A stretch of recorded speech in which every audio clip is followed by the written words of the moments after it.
ये हिंदुस्तान की आप हमें समझना चाहिए कि ये जो इस वक्त बीजेपी की हुकूमत है, कभी भी इतनी एंटी पाकिस्तान हुकूमत आई नहीं है हिंदुस्तान में।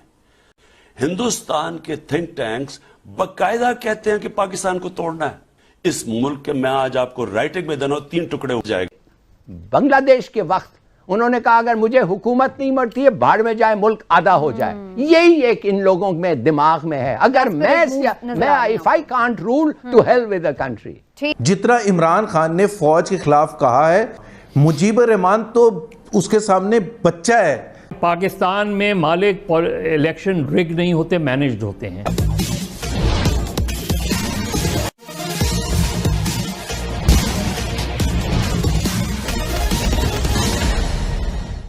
अभी आपने पाकिस्तान के टीवी चैनल पर परिचर्चा का जो अंश सुना, उससे अंदाजा लगा लिया होगा कि पाकिस्तान के अंदरूनी हालात ठीक नहीं है।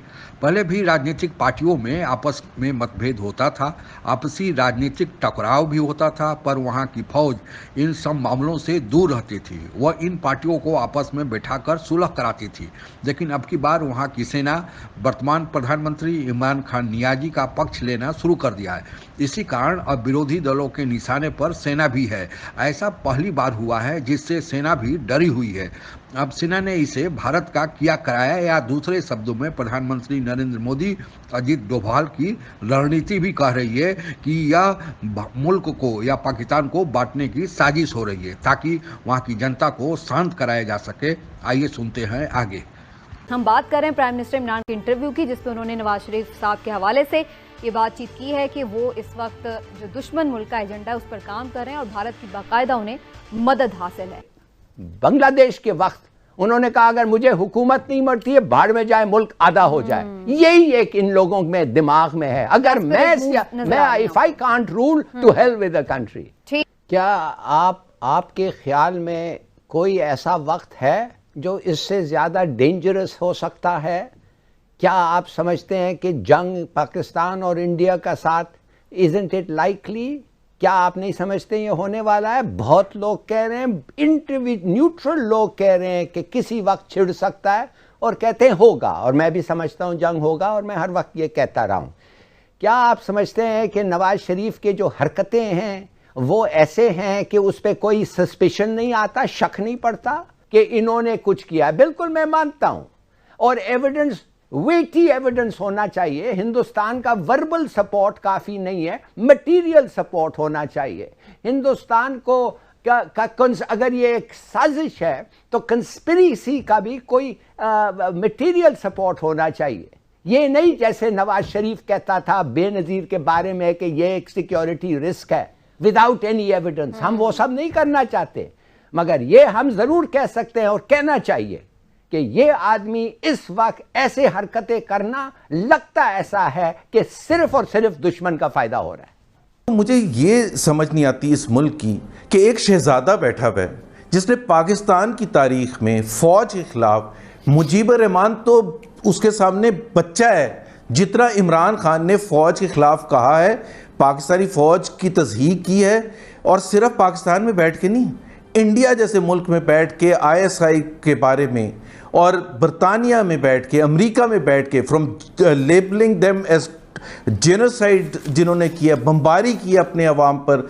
और दूसरी बात यह है, 2013 के इलेक्शन के बाद Imran Khan named a sitting brigadier नाम लेके, और कियानी साहब को ब्लेम करके कि जी ये धांधली में इन्वॉल्व थे, चीफ जस्टिस को ब्लेम करके कि इनको शर्म आनी चाहिए। मेरा नहीं ख्याल है कि किसी को कोई नेशनल सिक्योरिटी कमेटी की मीटिंग होती थी या कोई कंसर्न शो करता था। हाँ, लाइटली आपने जरूर किया होगा, but not in the manner जब इमरान खान की पूरी भरी हुई है हिस्ट्री। एंड अब फिर मैं आपको चैलेंज भी करूंगा, आप एक प्रोग्राम करें और मैं आपको सारी टेपें दूंगा और आप चलाएं इमरान खान की, फिर मैं कहूंगा कि जी ठीक है, we are on the wrong. But ये नहीं हो सकता कि एक को शहजादे के तौर पर ट्रीट करें, even as a sitting prime minister, he goes to the parliament and calls Osama bin Laden. एक सेकंड, उसामा बिन लादेन को वो शहीद कहता है, वो न्यूयॉर्क में बैठ के कहता है कि अल कायदा को पाकिस्तान की फौज ने ट्रेन किया था एज अ प्राइम मिनिस्टर। कुछ नहीं होता। जनरल मेरा ख्याल है उनको तो याद। इमरान खान, आपकी बात ने Zubair, then I have to go to Mazhar, आपकी बात ने मुझे वो तकरीर भी याद करवा दी जो मियाँ साहब ने कश्मीर में की थी, नीलम वैली में, जहाँ पर उन्होंने कहा था कि कारगिल में पाकिस्तानी फ़ौज ने जो कार्रवाई की उस पर जो सा है वो कमर के अंदर खंजर घोंप दिया। मैं और वाजपेयी साहब जो सा एक नई हिस्ट्री लिख रहे थे और पूरे इंडियन मीडिया ने फिर इंटरनेशनली ये कहा कि प्राइम मिनिस्टर ने खुद एडमिट किया है कि मालिक एक लास्ट तो दोनों ने सबने अपना अपना हिस्सा डाला हुआ है। मालिक लास्ट कमेंट है, आगे चले। ये पहली चीज ये है कि राइट और रॉन्ग हमें पहले डिटरमिन करना है अपने मुल्क में। अगर आप कह रहे हैं कि अगर कुछ कहने से हमारे दुश्मनों को फ़ायदा होता है, तो हमारे दुश्मनों को जब सिविल डिसोबीडियंस इमरान ने स्टार्ट की थी तो हमारे दुश्मनों को ही फ़ायदा हुआ था। जब वो IMF लेटर लिख रहे थे, जब वो बिल्स ना पे करने की, ड्यूटीज़ ना पे करने की, PTV पर हमले की, तो क्या इंडिया को नुकसान हो रहा था या फ़ायदा हो रहा था? So let's call right and wrong on the basis of what our constitution says. अगर आज हमने कहा कि न्यूट्रलिटी, सब न्यूट्रल हो जाए, इसमें क्या खराबी है? पाएंगे वो, क्योंकि मैं तो आज ये भी खबर देख रही थी कि जो अदालत ने नाकाबिले जमानत नॉन अवेलेबल वारंट जारी किए हुए हैं उनकी अभी तक वहां पे रिसीव नहीं वो करवा पा रहे। अगरचे हमने वहां पे ब्रिटिश गवर्नमेंट को भी लेटर लिखा, स्पेशली उनसे भी कहा कि करवाएं। कैसे लाएंगे हम उन्हें? देखिए, आप मेहरबानी से ये छोटी छोटी बातें रिसीव नहीं करवा रहे हैं। सबको पता है, दुनिया को पता है कि वारंट सर्व होना है और वारंट को वो सर्व नहीं करने दे रहा है। तो रिसीट विसीट की ये छोटी बातें आप भूल जाएं। मैं आपको 2-3 चीज़ बताता हूं, बड़ी ज़रूरी है। एक चीज़ ये कह रहे हैं कि इमरान खान का ख्याल ये है कि ब्रिटिश गवर्नमेंट कोऑपरेट करेगी। ये प्रीति पटेल नाम सुना है? प्रीति पटेल वो लंदन इंग्लैंड की इंटीरियर मिनिस्टर है। वो किधर की है? इंडिया की है। वो दूसरा अटॉर्नी जनरल ब्रिटेन का कौन है? वो भी एक और इंडियन है। वो उसके, मैं नहीं कहता कि वो बायस्ड हैं, वो ब्रिटिश हो गए हैं, बिल्कुल सही है, मगर थोड़ा सा भी अगर कुछ गुंजाइश है तो वो जाहिर है वो हिंदुस्तान की बात की सुनने की कोशिश करेंगे। और ये बहुत इंपॉर्टेंट बात है। इससे पहले अगर ये पोजीशन जो इस वक्त नवाज शरीफ ले रहे हैं, ये पोजीशन एक ज़माने में बेनज़ीर भुट्टो साहिबा से मैंने पूछा था, जब 88-86 में आई थी, एक ह्यूज क्राउड था, 88 में फिर IJI बनी।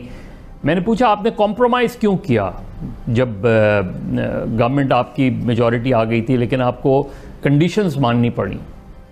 तो उन्होंने ये कहा कि देखो, जिस इस्टेब्लिशमेंट ने, मैं अपने वालिद से ज़्यादा ताकतवर तो नहीं हूँ, वो जितना ताकतवर था, अगर उसको फांसी चढ़ा दी इस्टेब्लिशमेंट ने, तो मैं तो एक तो वैसे ही इनएक्सपीरियंस हूँ, फिर मैं एक औरत हूँ, तो मैं तो वो उस कॉन्फ्लिक्ट में नहीं जा सकती, उतनी कॉन्फ्रंट्रेशन पे नहीं जा सकती मैं। जी, अस्सलाम वालेकुम। फवाद चौधरी साहब, हम यहाँ पे डिस्कशन कर रहे हैं नवाज शरीफ के मुस्तकबिल के हवाले से, और स्पेशली जो उनके बारे में सीरियस स्टेटमेंट दिया है प्राइम मिनिस्टर साहब ने। सब ये जानना चाह रहे हैं कि ये सिर्फ उनकी तकारीर की वजह से आप लोगों को ऐसा बयानिया उनका लग रहा है, या कोई ऐसे सबूत भी हाथ लग गए हैं जिसकी वजह से प्राइम मिनिस्टर साहब बहुत ज़्यादा सीरियस है इस इशू को लेकर? देखिए, बात यह है कि जिस तरीके से जो नैरेटिव वो बयानिया जो बना रहे हैं, वो पाकिस्तान की फौज को डायरेक्ट टारगेट कर रहे हैं, और फौज को टारगेट करना जो है वो, और बाहर जो है वो किसका ये मुफाद है?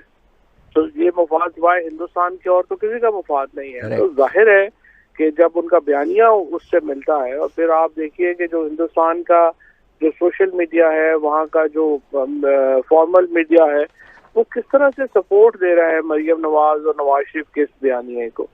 तो जब आपके सामने है चीज, तो आप क्या कहेंगे कि नहीं, ये उसका नहीं है? क्या 2013 के इलेक्शन मैनेज नहीं थे? क्या 2018 के इलेक्शन मैनेज नहीं थे? क्या यहाँ आप पूछें ना, यहाँ के MQM वालों से पूछें, प्राइवेटली PSP वालों से पूछें, किस तरीके से बुला के क्या कहा जाता था उनको, और कौन कहता था? क्या उनका ये लीगल कॉन्स्टिट्यूशनल राइट था बुलाकर कहने का कि आप कहां जाएं, कहां नहीं जाएं? इतने मैसिवली रिग थे, इतने मैसिवली मजर रिग थे, तो हमें PMLN वगैरह की इलेक्शन पिटीशंस क्यों नहीं नजर आई? मैं चैलेंज करते हुए उन रिजल्ट्स को मैं रिग नहीं कह रहा। देखिए, पाकिस्तान में मालिक इलेक्शन रिग नहीं होते, मैनेज्ड होते हैं। गवर्नमेंट की फॉर्मेशन से लेके इलेक्शन तक चीजें मैनेज्ड हुई हैं ना। चीजें, आप ये नहीं कहेंगे कि पोलिंग बैलेट बॉक्स उठा के ले जाए गए, ऐसा नहीं हुआ।